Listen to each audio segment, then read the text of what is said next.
আসসালামু আলাইকুম। আমার মামাতো বোন হিসাবে আবার আমার ছোট বোনের বান্ধবী, মানে আগে আমরা একসাথে ছিলাম, এখন বিয়ে হয়েছে।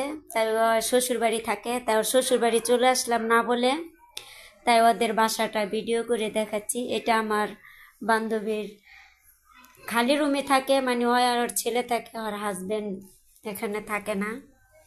এটা আমার ভাগনা।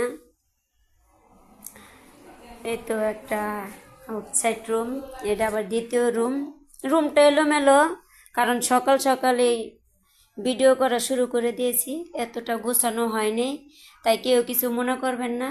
এটা আমার ভাগনার রুম, লেখাপড়া করে, তার জন্য তার সাথে একটা অ্যাটাচ ওয়াশরুম আছে। এই সাইডে খালি জায়গা পড়ে আছে, মানে এদিকের ভিতরে ক্ষেত, মানে চক যে যাই বলেন। আর এই যে এটা হয়েছে সিঁড়ি ছাদে যাওয়ার জন্য। এই যে রান্নাঘর, মানে এখনো রান্নাঘরও গোছানো হয়নি, কারণ নয় হবে ঘুমের থেকে করছে, আমরা ওকে উঠাইছি।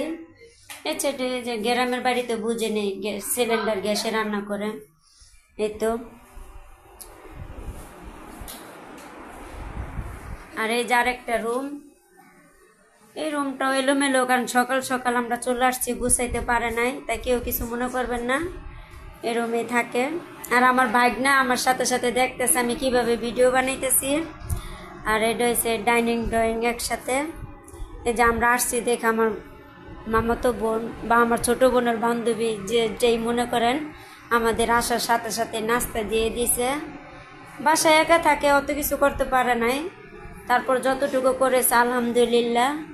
এ তো পুরো রুমটা আমি দেখিয়ে দিলাম।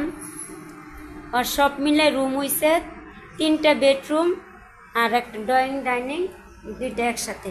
আর এটা হইছে বাসা ঢোকার গেট, লাগিয়ে রেখেছে। তো এই তো আমার বেড়াইতে আসার বাসাটা দেখিয়ে দিলাম। তো অবশ্যই কমেন্টে জানিয়ে দিবেন কীরকম হলো আমার বান্ধবী বা আমার মামাতো বোনের বাসাটা। তা আমি একটু বসে গেলাম, ওই যে ওরা বসে খাচ্ছে, তা আমিও খাবো।